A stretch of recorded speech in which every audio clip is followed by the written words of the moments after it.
Hello and Namaste. Welcome to Indic Atman. As part of the Indian Vedanta series, we are on our way to learning the Upanishads and have looked into the Mandukya, Isha and Aitareya Upanishad in the past videos. Let us continue our journey. Our topic for today is Kena Upanishad. Kena Upanishad talks about the missing element of life. Many a times we have got everything we need in this life, but yet we are not satisfied and are looking for something more, something we cannot identify, the missing piece. Our understanding of happiness, peace and truth dwindles at this stage. We start to crave for something more. A few decades back, Abraham Maslow had developed the Maslow's hierarchy of needs theory, where he said a human's needs keep expanding as they keep getting fulfilled. First, the needs are only physiological, like food, water, shelter, etc. Once that is fulfilled, the human starts to crave for safety, security, and then for human connections and belongingness, moving then to the need for validation, confidence, self-esteem, and then finally wanting a sense of morality, purpose, creativity, and achieving their potentials. This hierarchy of needs can be extended to spirituality. As per Kena Upanishad, the tip of this triangle would be the spiritual needs, which will be the need of knowing the truth, knowing the self and God. At this level, we start to feel detached or feel dispassion or vairagya towards all things that are of this world. We have no worldly desires left, as none of these will fulfill the gap in our lives. At this stage, we try to seek various spiritual practices to seek the true self or God. This desire for God removes all other desires. The various spiritual practices we follow help in purifying our soul and increases its ability to grasp spiritual wisdom. At this stage, the seeker does not want to live a superficial life anymore and is seeking a more deeper truth. This is where the Kena Upanishad begins. The Kena Upanishad has 34 shlokas or verses. For the purpose of learning, the Upanishad can be divided into 4 sections.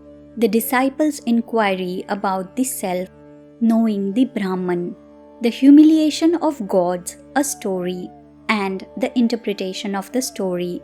Let us begin with the first section, the disciples' inquiry about the self.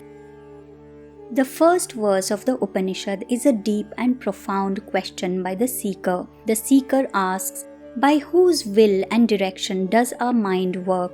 By whose command does the prana or vital airs function? By whose will and direction we utter speech or see or hear things? What intelligence lies behind this?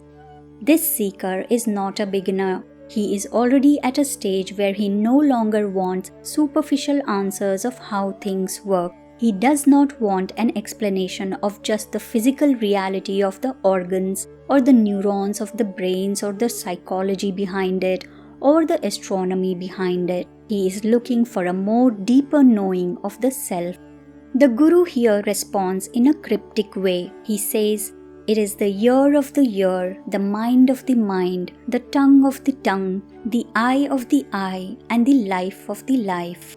The one who looks beyond the me or the I-ness in everything will transcend and rise above the understanding and become immortal. The I does not go there, nor the speech or the mind. It is beyond the known and the unknown. We have no knowledge of it, so how can one explain it? The response from the Guru may sound like just a play of words here, but it does carry a lot of weight, and as we have seen in the Mandukya Upanishad, where we learn the meaning of Om, in the Turiya or the highest state of consciousness, we realize that God or the Brahman cannot be known through the senses. It cannot be explained, and so it is called Neti Neti, not this, not this. Let us now look at the second section, knowing the Brahman. The first 5 verses in this section encourage us to meditate upon the self. It says, what the speech cannot reveal but reveals the speech. what one cannot feel with the mind, but because of which the mind feels, what cannot be seen by the eye, but by which the eye sees, what cannot be heard by the ear, but by which the ear hears, what one cannot breathe, but by which one breathes. That alone is Brahman, not what we worship here. The next 5 verses continue the conversation between the Guru and the disciple. The Guru says, "If you think you know God or the Brahman well enough, then it is just your little expression coming from within you and the image that you have built of God from the stories, idols, books, paintings you have seen. It is not yet the real Brahman that you know." Here the disciple says, "I think I do know the Brahman." The disciple now explains what he knows. He says, "I do not think I know it well enough. I know and I do not know. Anyone who knows it only as that. So not that I do not know, I know and I do not know." This is considered as one of the most beautiful verses from all the Upanishads. The Guru here confirms the student's understanding. He says, only he understands it who feels he knows and knows not. It can only be known to the one who admits he does not know. Finally, the last 2 verses in this section emphasizes that one who can see the Brahman in every little shift in their mind sees the one God in all beings. He is the one who attains the true knowledge, strength, and immortality. The one who gains this knowledge has achieved the purpose of life. Let us now look at an interesting story about the humiliation of gods in understanding the Brahman.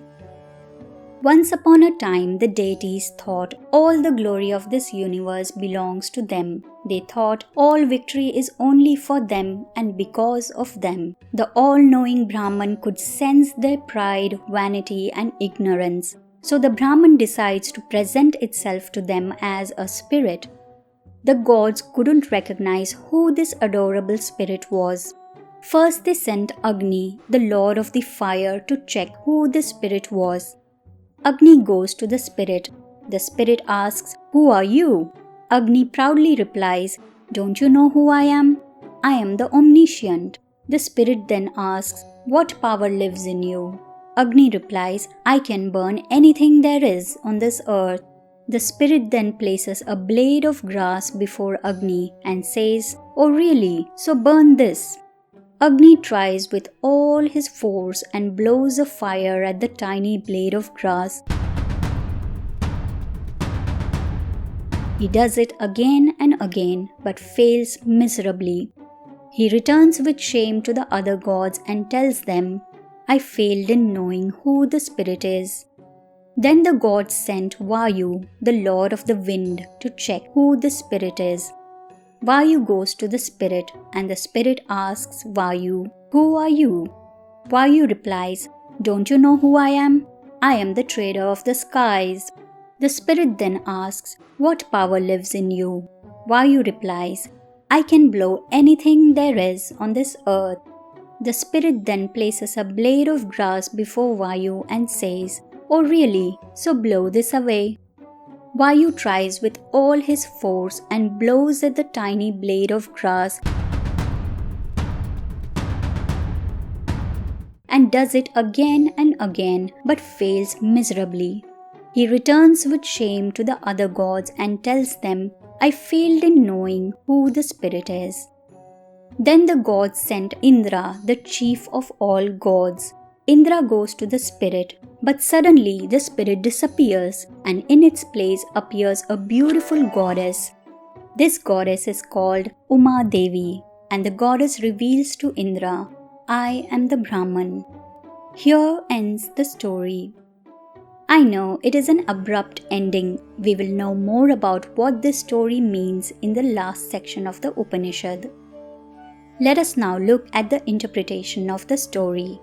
The Upanishad does not clearly mention why the Brahman revealed itself to Indra, but some spiritual teachers have interpreted it this way. After the failure of many gods who came to the spirit earlier than him, Indra came to the spirit with a lot of humility. The spirit could sense that and so revealed itself to him.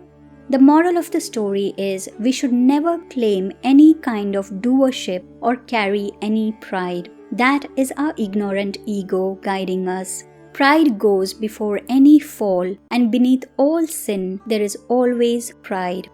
At the macrocosm level, the Brahman came as the spirit to the various gods, and they were not able to recognize it because of their ignorance of who the real doer is. At the microcosm level, our mind and senses keep trying to go to the spirit or God and recognize it, but because of our ignorance and individual ego, that understanding switches on and off in us. At this moment, the disciple asks, "So what is the secret knowledge of this Upanishad?" And the Guru says, "The secret knowledge or Brahma Vidya has just been revealed to you." For this Brahma Vidya, austerity, self-restraint and devotion are the foundation. The Vedas are the limbs and the truth is its abode. Finally, the Upanishad ends by claiming the fruits or phala of this Brahma Vidya, divine knowledge. It says, "One who knows this, all their sins are destroyed, and in the limitless heaven their place is established forever." This concludes the Kena Upanishad. I hope it has been useful and it inspires you to walk a bit further on your spiritual path. In the next video, we will look at the Mundaka Upanishad. So subscribe and tune in again. If you like the content, do support the channel, press like and share it with your family and friends. Thank you for joining today. Stay peaceful and take good care. Tathastu. Namaste.